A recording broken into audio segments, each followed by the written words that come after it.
আসসালামু আলাইকুম, welcome back to school of English by Mushfika. তোমরা যারা শুরু থেকে আমার গ্রামার ক্লাসগুলো দেখছো তারা নিশ্চয়ই এতদিনে প্রেজেন্ট টেন্স সম্পর্কে একটা ভালো আইডিয়া পেয়েছো। তো আজকের এই ক্লাসটা তোমরা বুঝতে পারবে যদি তোমরা আগে প্রত্যেকটা লেসন ভালোভাবে দেখে থাকো এবং বুঝে থাকো।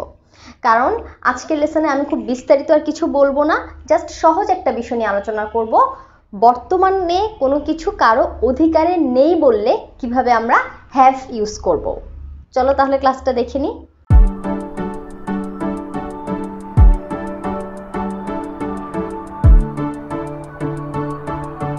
দেখো, আমি কিন্তু এখনো তোমাদেরকে প্রেজেন্ট টেন্সেই রেখেছি যেন তোমরা প্রেজেন্ট টেন্স সম্পর্কে অ্যাটলিস্ট ভালো একটা আইডিয়া পাও। এই জন্য কেউ যদি কোনো ক্লাস স্কিপ করে থাকো অবশ্যই দেখে নিবে। তো ডু এবং ডাজের ব্যবহারটা তোমরা জানো, আমি তারপর একটু মনে করিয়ে দিই। একজনের সাথে ডাজ বলতে হয়, শুধু এটা মাথায় রাখবে, একজনের সাথে does. He does, she does, it does, Rina does, this does, that does.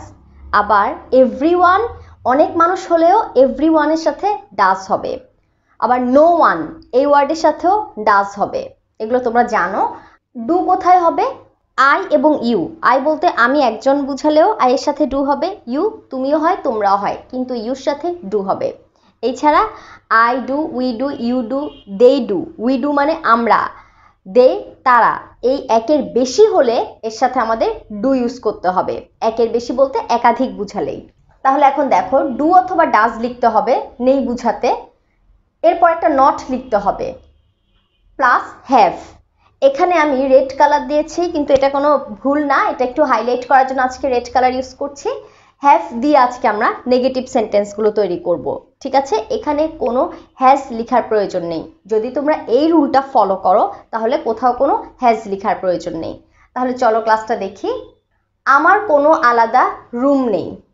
আমি তোমাদেরকে দেয়ারের একটা ব্যবহারে বলেছি যে কোথাও কোনো কিছু আছে বুঝালে দেয়ার হয়, আর যখন কোনো কিছু কারো অধিকারে আছে বা নেই তখন হ্যাভ হ্যাজের ব্যবহার হয়। তাহলে আমার কোনো আলাদা রুম নেই, এখানে বুঝাচ্ছে আমার অধিকারে কোনো রুম নেই। এখন এটা কি লিখবে? আমার, এটা আই হবে। তাহলে আমরা কোন সিস্টেমে যাব? আই, এখানে আছে ডু নট হ্যাভ।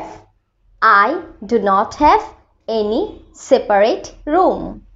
তোমরা একটা খাতা নিবে এবং এইভাবে প্রত্যেকটা লেসন যদি তোমাদের খাতায় লেখা থাকে তাহলে কিন্তু প্রেজেন্ট টেন্সটা বুঝতে তোমাদের জন্য সহজ হবে।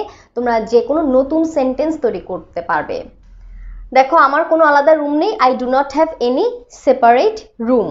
সেপারেট মানে আলাদা। এখন আমি এটার সাথে আগে পরে একটা সেন্টেন্স দিচ্ছি যেন তোমরা বুঝো কিভাবে এই গ্রামারটা ইউজ করে তোমরা কথাও বলতে পারো। There are 5 members in my family. আমার পরিবারে 5 জন সদস্য আছে। But we have only 2 rooms. কিন্তু আমাদের কেবল 2টা রুম আছে। So I don't have any separate room.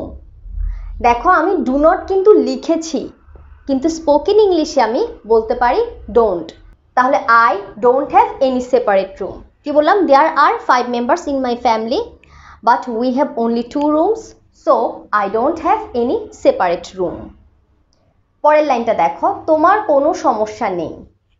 তোমার আয়ের সাথে ডু হয়, ইউর সাথেও ডু হয়। তো সমস্যা ইংরেজি কি? প্রবলেম। তাহলে কি লিখবে এখানে? ইউ, তোমরাই লিখে ফেলো, do not have any problem. এখন দেখো, এটা দিয়েও আমরা একটা সেন্টেন্স তৈরি করি। যেই সেন্টেন্সটাই লিখবে এখানে তার আগে পরে আরো 2-একটা নতুন সেন্টেন্স দিয়ে বাক্য বলার ট্রাই করবে। তাহলে এভাবে বলতে পারো, you have a big house. তোমার একটা বড় বাড়ি আছে। You have a big house. There are 5 rooms in your house. তোমার বাড়িতে 5টা রুম আছে। There are 5 rooms in your house. ঠিক আছে, দেখো, কেউ বলতে পারো যে আছে বুঝালে হ্যাভ হ্যাজও হয় আবার দেয়ারও হয়। কেন? কোথাও কোনো কিছু আছে বুঝাচ্ছে তখন হবে দেয়ার, আর হ্যাভ হ্যাজ দিয়ে বুঝায় কোনো কিছু কারো অধিকারে বা দখলে থাকা।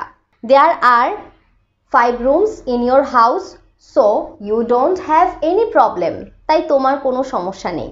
You have a big house, there are 5 rooms in your house, so you don't have any problem. এই লোকটার একজন ভাই নেই। এই লোকটার একজন ভাই নেই, তাহলে কি হতে পারে? এই লোকটা বলতে দিস ম্যান, মনে করো আমি এই লোকটাকে দেখিয়ে বলছি যে এই লোকটার একজন ভাই নেই, যাকে নিয়ে কথা বলছি তার কথাটা রেফার করছি। হ্যাভ আ ব্রাদার, এখানে হ্যাজ আসবেই না, শুধু হ্যাভ। তাহলে দিস ম্যান বলতে একজন মানুষ, একজনের সাথে কি হয়, ডু নাকি ডাজ? ডাজ হবে। This man, D O E S, does, N O T, not. This man does not have a brother. খুব দ্রুত বলো, this man doesn't have a brother. এখন তোমরা নিজেরা 2-3টা বাক্য তৈরি করো। তার কোনো মোবাইল নেই, এটা কি হতে পারে? তার কোনো মোবাইল নেই, এটা তো তোমাদের অবশ্যই পারতে হবে, কারণ এখানে একজনের কথা বলেছে, ঠিক আছে? তাহলে হি এখানে একজন বুঝাচ্ছে। এনি মোবাইল মানে কোনো মোবাইল নেই। আমরা অনেক সময় এভাবেই বেশি কথা বলে থাকি, তার কোনো বই নাই, তার কোনো কলম নাই, তার কোনো মোবাইল নাই। তাহলে এনি দিয়ে বুঝাচ্ছে কোনো, এই জিনিসটা। তাহলে he does not have any mobile. He যখন তোমরা সংক্ষেপে বলবে, he doesn't have any mobile. আগের লেসনগুলো যদি দেখে থাকো তাহলে তোমরা অবশ্যই কয়েকটা সেন্টেন্স নিজেরা তৈরি করতে পারবে। যেমন he wants to buy a new mobile because he doesn't have any mobile, কারণ তার কোনো মোবাইল নেই, এজন্য সে একটা নতুন মোবাইল কিনতে চায়। he wants, ঠিক আছে? আমার বান্ধবীর কোনো ধারণা নেই, আমার বান্ধবীর কোনো ধারণা নেই। আচ্ছা, তো একটু আগেই বলেছি আমরা এনি বললে বোঝা যাবে কোনো। তাহলে আমার বান্ধবীর কোনো ধারণা নেই, কি হবে? My friend. তোমরা একটু ট্রাই করো। মাই ফ্রেন্ড, এখানে একজন, আমার ফ্রেন্ড একজন, এখানে does not have any idea. My friend doesn't have any idea.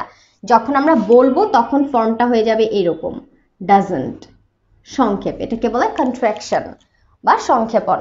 My friend doesn't have any idea. রাফির একটা বইয়ের তাক নেই, তাহলে যে কি হবে? Rafi doesn't have a bookshelf, কারণ রাফি তো একজন। Rafi does not have a bookshelf. এখন এখানে কি বলতে পারো? রাফি হ্যাজ মেনি বুকস, রাফির অনেকগুলো বই আছে। But he doesn't have a book shelf, কিন্তু তার একটা বইয়ের রেক নেই বা বইয়ের তাক নেই। তাদের কোনো অধিকার নেই।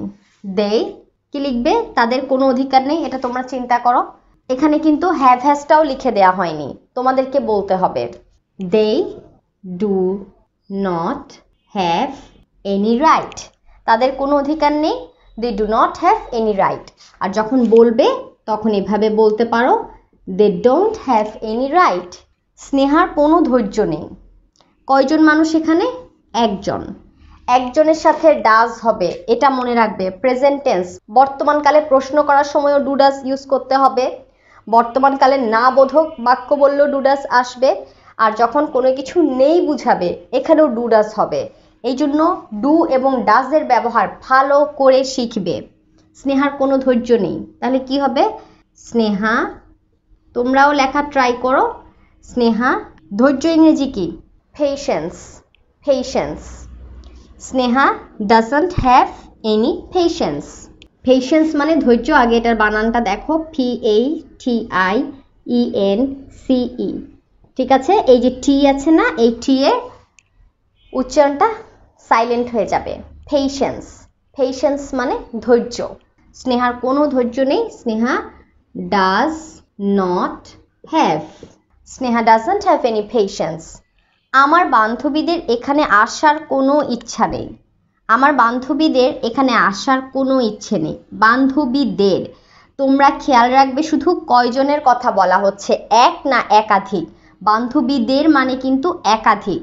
তাহলে আমার বান্ধবীদের, my friends, my friends, FRIENDS, my friends কি নেই? ইচ্ছে নেই।